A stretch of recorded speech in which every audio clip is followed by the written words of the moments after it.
Hello everyone, yesterday we read about the application of electrochemical series. Today we will discuss about identification of cathode and anode. So our heading is identification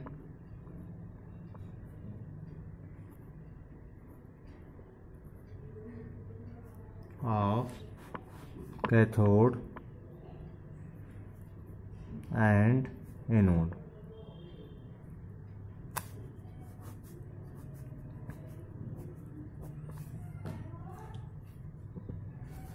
dear student, कल हम लोगों ने electrochemical series के applications को पढ़ा था। आज हम लोग क्या पढ़ेंगे? आइडेंटिफाई करेंगे कैथोड और एनोड को, ठीक है ना। सो अगर हम मान लें कोई सेल रिप्रेजेंटेशन दिया हुआ है, सो इफ सेल रिप्रेजेंटेशन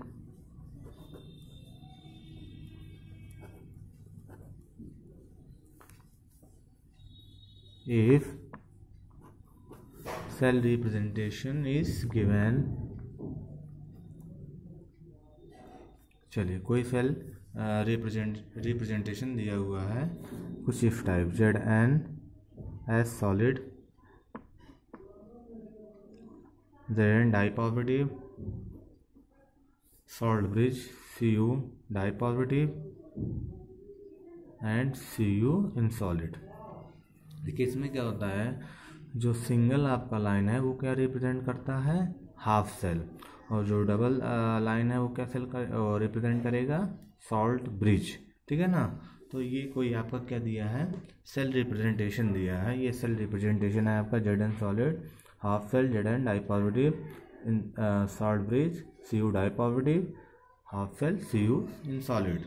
ये एक्वस में रहता है, आप जानते ही होंगे, पीछे पढ़ा था आपने, ये एक्वस में रहता है। अब देखिए जो इसके दो साइड हैं, अगर इसको हम मिडिल में ले लें तो देखिए आपको दो साइड मिलेगा, एक ये और एक साइड ये लेफ्ट साइड है और ये आपका राइट साइड है, ठीक है ना। तो इसमें हम लोग देखेंगे जो लेफ्ट साइड होता है, इसे हम लोग क्या करेंगे? लेफ्ट प्लेट से डिनोट कर देंगे, लेफ्ट प्लेट। और लेफ्ट प्लेट ये क्या हो जाएगा? आपका एनोड कवर करेगा। Left plate is equal to anode. और राइट प्लेट में क्या हो जाएगा? आपका कैथोड हो जाएगा।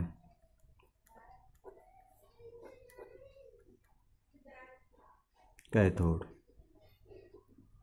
तो अब देखिए सीधा सीधा है, कोई आपका सेल रिप्रेजेंटेशन दिया हुआ है तो सॉल्ट ब्रिज के लेफ्ट साइड आपका लेफ्ट प्लेट होंगे और ये एनोड का वर्क करेंगे, और राइट साइड होंगे कैथोड का और ये कैथोड का वर्क करेगा, ठीक है ना।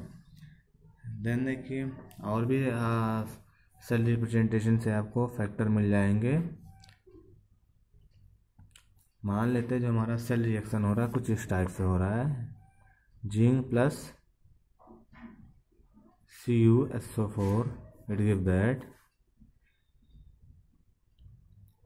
ZnSO4 plus Cu। ये एक्वस होता है, ये सॉलिड है, ये एक्वस है, ये सॉलिड है। अब इसको अगर आयन फॉर्म में लिखेंगे तो क्या हो जाएगा? Zn सॉलिड रहेगा, then Cu di positive plus SO4 di negative, it gives that Zn di positive plus SO4 di negative plus Cu in solid. अब देखिए जो आयनाइज फॉर्म होता है, इसमें जो कॉमन आयन्स होते हैं उसको हम लोग क्या करते हैं? हटा देते हैं। तो दोनों में देखिए SO4 डाई नेगेटिव दोनों में कॉमन, इसको तो हटा देंगे तो क्या बचेगा आपका? Zn solid plus Cu di positive, it give that Zn di positive plus Cu is solid. ये आपको एक्वस सॉल्यूशन से मिला है, ये हो गया। अब देखिए अगर अलग अलग करेंगे तो Zn से Zn डाई पॉजिटिव आपको जनरेट हो रहा है, मिल रहा है। तो ये क्या हो रहा है? 0 से 2 प्लस आ रहा है, तो इसका मतलब क्या हुआ है? ऑक्सीडेशन हुआ है। सो आप कह सकते हैं Zn to Zn di positive, ये क्या हो जाएगा? आपका oxidation. And Cu di positive, Cu solid. ये देखिए डाई पॉजिटिव से 0 आ रहा है, तो इसका मतलब क्या हुआ है, ये रिडक्शन हुआ है। तो ये आपका हो जाएगा रिडक्शन, ठीक है, ऑक्सीडेशन रिडक्शन, दोनों रिएक्शंस आपके कंप्लीट हो गए, ठीक है। और देखिए जो ऑक्सीडेशन प्रोसेस होता है, ऑक्सीडेशन किस पर होता है, एनोड पर होता है। तो अब जैसे Zn और Zn डाई पॉजिटिव बन रहा है, तो ये कहाँ पर होंगे, एनोड पे, ठीक है, लेफ्ट साइड में आपका दिया हुआ है, ठीक है ना। तो anode is equal to oxidation takes place, तो मीन्स जो एनोड होता है उस पर ऑक्सीडेशन प्रोसेस होगा, और जो कैथोड होगा उस पर क्या हो जाएगा, रिडक्शन हो जाएगा। तो रिडक्शन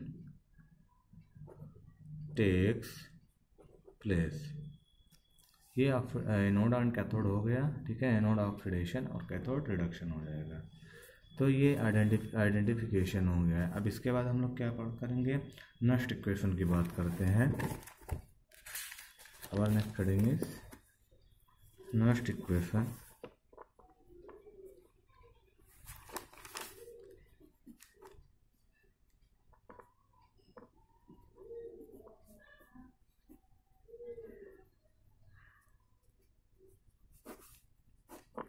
अब देखिए नेक्स्ट इक्वेशन में क्या हो जाता है, जो हमारा नेक्स्ट इक्वेशन दिया हुआ है ये किस पर होता है, ये शो करता है EMF and E naught cell. It means ये आपको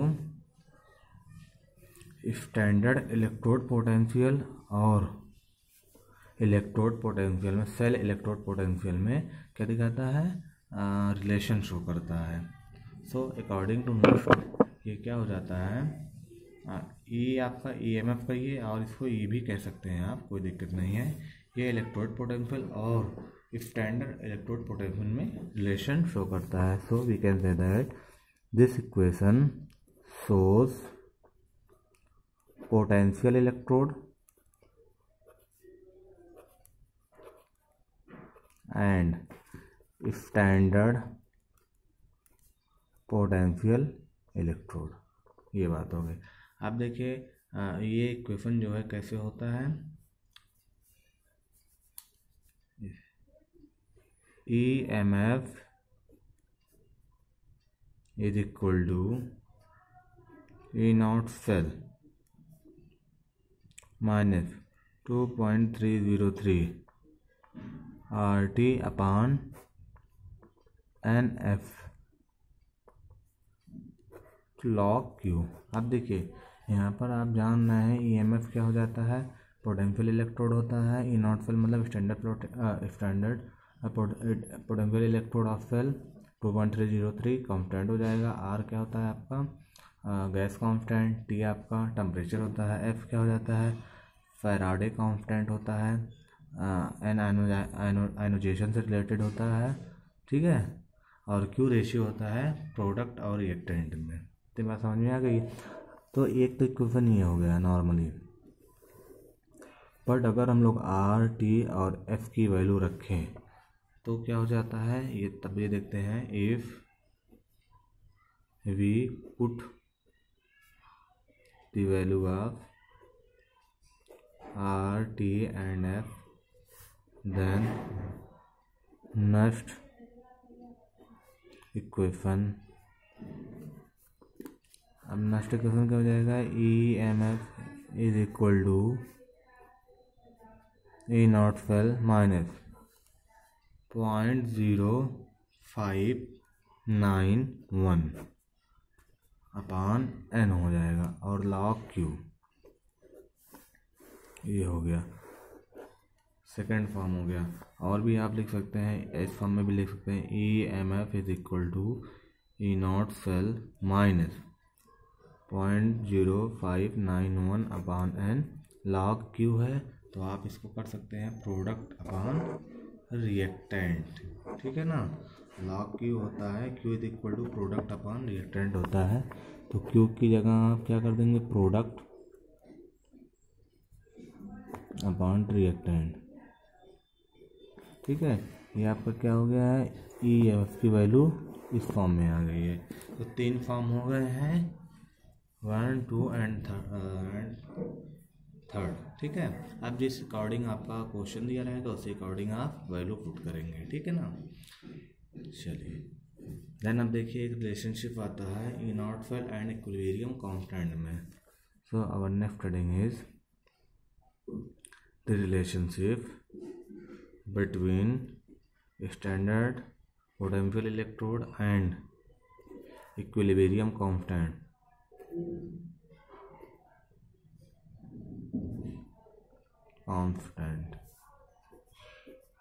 अब देखिए E naught cell and equilibrium constant में क्या रिलेशन होता है ये देखते हैं। तो इक्विलिब्रियम कांस्टेंट के सी से रिप्रेजेंट करते हैं, तो log K C is equal to n into E naught cell upon 0.0591। ये क्या होता है, फार्मूला हो जाता है इसका। ठीक है ना, बाकी इस फार्मूले से नेक्स्ट इक्वेशन से क्या होता है, न्यूमेरिकल सॉल्व होते हैं आपके। ठीक है, और वो न्यूमेरिकल किस पे होता है, स्टैंडर्ड इलेक्ट्रोड पोटेंशियल और एंड नॉर्मल इलेक्ट्रोड पोटेंशियल में को जानने के लिए होता है। सो बेटा आज के लिए इतना ही। ठीक है, ये आपको नेक्स्ट वीडियो में पढ़ाया जाएगा। Thank you very much for watching this video.